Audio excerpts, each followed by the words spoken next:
Well, the question right now is it futties time? Because these prices for these Prem Tots are insane. I personally did not expect it to look like this, and the cards are insanely cheap, and people are just not happy about that, which kind of sounds dumb. Like, why would you be not happy about cheap cards? But we'll get into that here in a little bit, that whole debate that's going on right now. And you guys know we've talked about the SBCs as well, and we maybe got one that could be good, or like, you know, maybe a little bit better than good, but that's also going on right now too, where it's like, what is happening right now? It's like a big what is going on, and honestly, I don't know. I don't have any answers for you. We've also got another 91 rated Evo leak, so that's not just a one-off. It looks like we're going to get 91 rated Evos now, just like this one that came out today. If you guys would like to buy coins, you can go to mmoxp.com.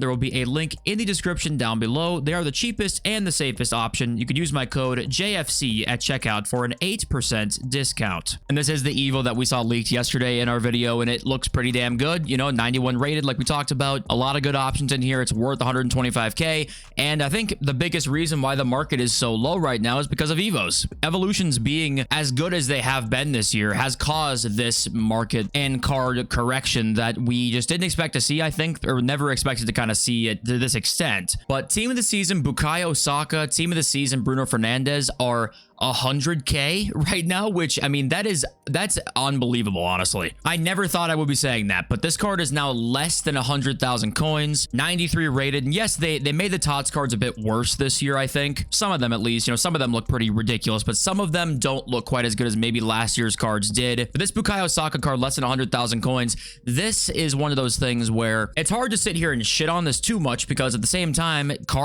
better cards are now easier to get, hypothetically. I don't know why I said hypothetically. Literally, they're easier to get. He's less than 100,000 coins, which has to be a good thing for the casual player to a certain extent. But for the guys who like to grind this game, I think they're more frustrated with just how cheap the market is and how unrewarding it feels to grind this game, when the cards that you kind of can upgrade to right now, you can't go out and pack those guys most likely, right? An eafc TOTS card is going to be so hard to pack, 96 rated. This guy would probably improve your team, right? How many TOTS cards that are released right now are guaranteed to make your team? And then of those cards, look how many of them are over 1 million coins, say 1.5 mil. I would be willing to bet all of them are, honestly. You're sort of stuck in this in-between where you can't upgrade much apart from good evolutions. That feels like that's why it's so hyped up right now. When they drop a good Evo, it's like, okay, my team might be able to improve more likely than the promo team will make my team improve. And that's where right now I think this wasn't planned. I don't think that this whole thing with evolutions being as popular as they have been this year, I don't think EA expected this too much. And I think that's why the market is this way. I don't think EA actually enjoy certain aspects of this market right now. That's just pure speculation. I have no idea. But I think they want to have their cake and eat it too. Like, they like how there's cards that are so expensive right now, and there are still cards that are like that you probably won't be able to afford or won't be able to get. But they do also want there to be like a rewarding grind path, and right now it feels less and less like there is that, because it's hard to upgrade your team just in general. And upgrading your team apart from evolutions, because that's George Best is like making my team, right? That card can actually upgrade my team, and it's 125,000 coins,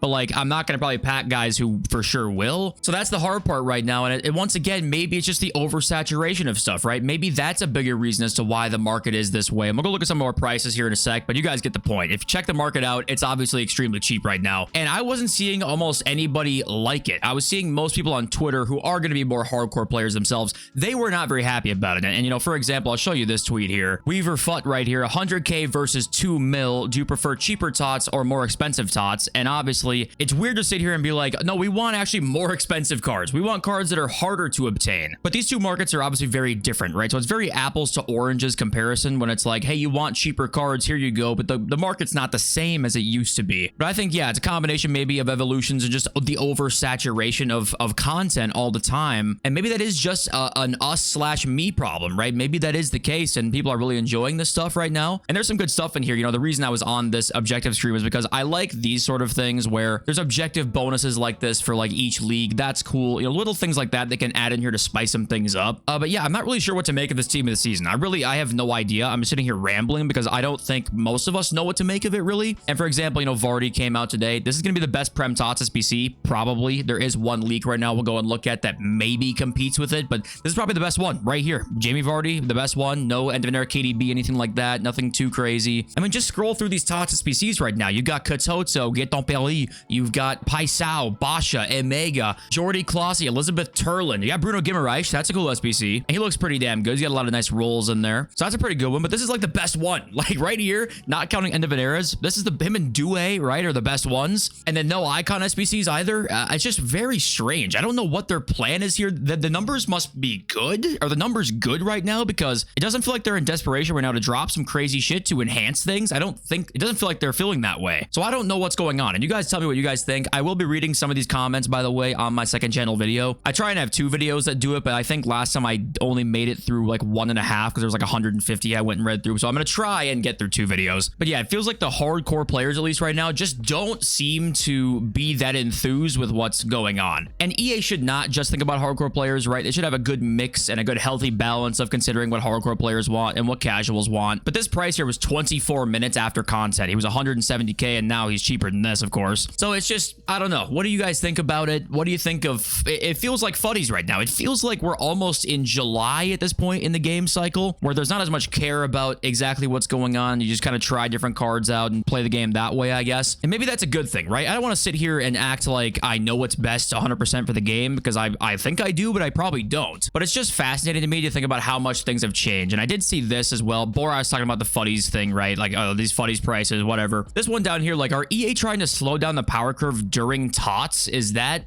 what they're trying to do here? I don't think that's what they're trying to do, but I don't really have a good answer as to what they are doing right now. So maybe they are trying to slow the power curve down. They realized it was going too quickly, but like you're in so deep. You're in May. You are in too deep at this point to slow the power curve down in May. I think you can't slow the power curve down past like February. Maybe post Team of the Year a month or so after, you can probably try and slow it down some, but even maybe the post Team of the Year release itself, you can't slow it down because Team of the Year sort of sets the standard, right? But I honestly, I don't know. I don't know what's going on, and I want to see what EA do from here on. And if you guys have any clue, then let me know and us know in the comments. But okay, let's talk about the new evolution that's leaked here. So it is a 3-play style plus Evo again, and also it's 91 rated, so that helps a lot. And it looks like 91 rateds are going to be a thing now. If I had to guess, we got 2 in a row here. He says Defender, 3-play style plus, Anticipate plus, and then also he adds in over here that Cafu fits, and it's Bruiser plus, Jockey plus, 93 defending, as in your card's going to get 93 defending, I believe. So it looks like it can be probably any backline position, I would assume, with those requirements, because he doesn't say right back. And also Anticipate, Bruiser, and Jockey. That's an insane 3-play style plus combo. I mean, that's Jockey maybe isn't in that like A or S tier, but Bruiser and Anticipate both are. So this should be a pretty good Evo again as well. But also what might go against the power curve talk that we just had was, would they raise the rating cap on Evos if the power curve wasn't going to change much? I'm not sure if they would do that. And then now Evos are going to be 3-play style pluses, right? So I don't know, man. It doesn't seem to make a whole lot of sense. The math isn't mathing at the moment. But okay, FUT Agent also has this SPC leak, and that is Guro Raitin has been leased to get a TOTS Moments SPC, and this card, her Team of the Year card, is incredible. I packed her. She has been in my team for like the entire year so far. So I don't know if they'll make her as good as her Team of the Year card, but this has potential to be like a really good SPC. I think it definitely does if they go all out with it, because she is very, very good in game.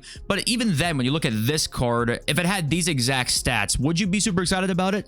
You know, we're still in that same spot, and I hate to sit here and just be critical all day of this game right now. I don't want to be. I mean, it's Team of the Season time right now. You want to sit here and just kind of have fun and just kind of take in what the content is for what it's worth. But I hope she ends up really good, because she's great in game. I'm sure if you've used her Team of the Year card, you probably had the same experience. And we do have another SPC leak as well here. And actually, I'm just going to show you all of the ones we've got right now. So we have like a bunch more leaked as well that are interesting, but I was going to show you one of them, and it was Yuri Tielemans. Let's go through here and look at these, because these are all going to be in SPCs or objectives for this whole week. So we saw Turland and Rogers and Vardy already. The Smith card looks pretty interesting. Rapid and low driven. There's that Paris card who has double quick step. That should be the quickest card in the game if that's the case. Moises Caicedo, we saw that card yesterday. Saw Jacob Murphy. Who did we not see here? Hasegawa came out, right? I don't know if Ass came out, but he's there as well. He's got Relentless as one of his play styles. Embuemo is here with quick step, power shot, press proven. Just kind of looks like your run-of-the-mill winger, really. Mateta here has Bruiser Plus. I actually rate that. You know what? If it didn't have Chip and Power Shot, actually looking back on it, like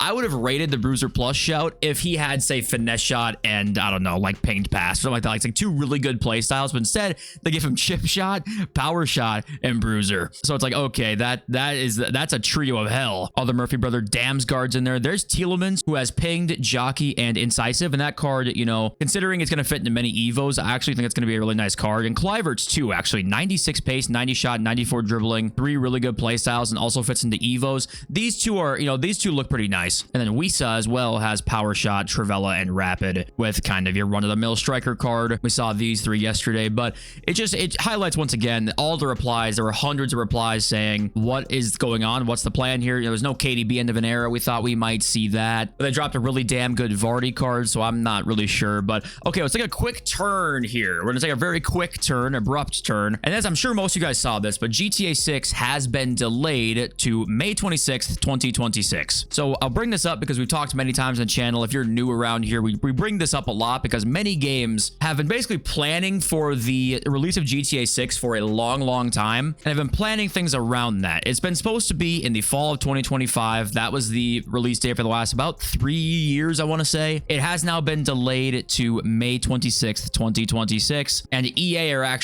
are so happy with this release date because they are now for sure hoping that, well, next year's release is going to be just fine, right? I still think they have a lot of new features planned for next year's game because they were expecting this game to release around the time of GTA 6. If you want to read the whole statement, here you go. Sorry, I didn't click on the whole thing, but this is actually, I mean, they might throw a party tonight because now you've got, let's say, June 26th, July 26th, August 26th, September 26th. You have the first 4 months of the initial hype of GTA 6 in a time where EA are not expecting to make a lot of money on this game. So Andrew Wilson, no bullshit, there is at least 30 hookers at his place right now, and that's a joke. Please don't sue me. And this also definitely confirms that FC 27, which will be the game coming out 4 months after this one, will not come out early. I can guarantee you right now there will not be an August release date. That's been rumored, you know, for a long time that August is going to be the new release date of FC games.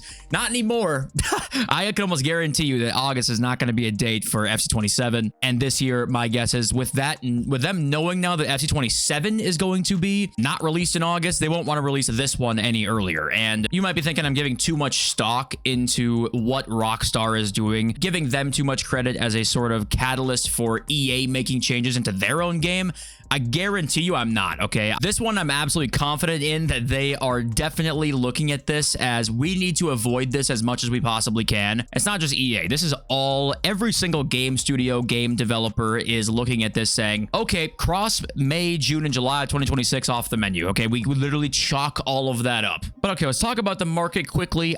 Seeing these prices, I do like these cards still to rise up, but probably not to a lot of packs. I still think let's wait till Rivals Rewards, honestly, at the minimum to buy these cards. But seeing Trent 115,000 coins, like that card out of packs is an investment, sure, why not? I don't hate that, but we'll have to see what his price ends up getting to. Maybe I underestimated how many people saved packs for Prem TOTS. I could have, because maybe that's why there's a lot of tradable supply right now. A lot of people opened a ton of packs. That could genuinely be why. And in that case, these guys would be probably even a better buy, I would say, starting like right now almost. They might rise up into the week, but I'm just not going to take the chance of that. I'm going to wait till Rivals Rewards probably to look to buy these guys. Oh, and I saw this new skin price. If you guys have used this card, this is like N'Golo Kante, basically. She's what, 5'8", I think I saw? Yeah, 5'8", so she's not like crazy short. I mean, she's short, but it's Kante height. Actually, what, Kante's 5'7" or 5'6". She's actually taller than Kante. This is not a bad height for center mid, and she's 64k with 4 fantastic playstyles. I'm pretty surprised to see that she's this cheap. If you guys have used her, please let me know if you have liked her. And I think that's really all I got to say at the moment. And okay, we'll take a look at a couple of your comments here, even though we're going to read them all on a future video. Tariq Alfara, you know, maybe he's right in this, and that if the gameplay was a bit better, maybe we wouldn't be feeling so meh right now. I think it could be. I think,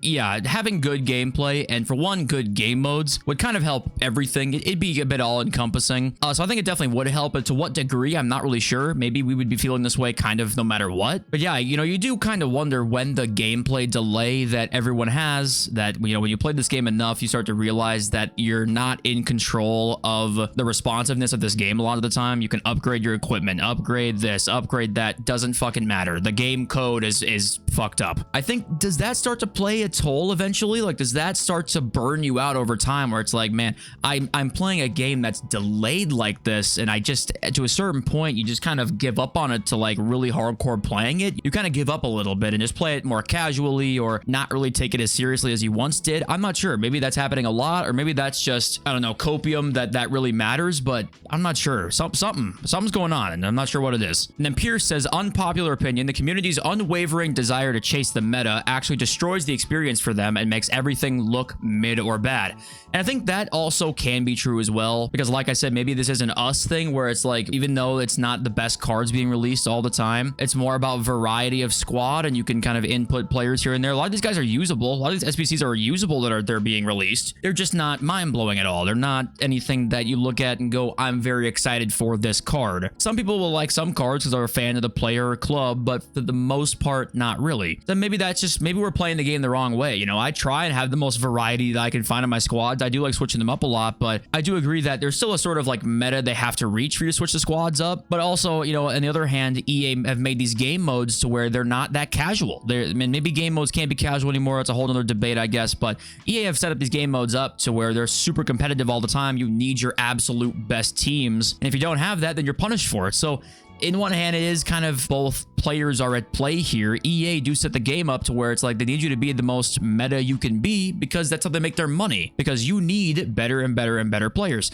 So your max team can't be the top of the top. It can't be. They can't let you do that. And you also need to keep winning games. So that's where it ends up being a two-way street of, yeah, it's us in one sense because we need meta cards all the time, but also EA set the game up that way. Who's really at fault? I don't know what the right answer is. I would lean towards EA, honestly, that EA set the game up that way, so it's kind of on them. But we can change how we play the game, so it goes both ways. I don't know. Let me know what you guys think, of course. Thank you guys for being here and joining me. I appreciate you all so much. I love you all so much. Peace.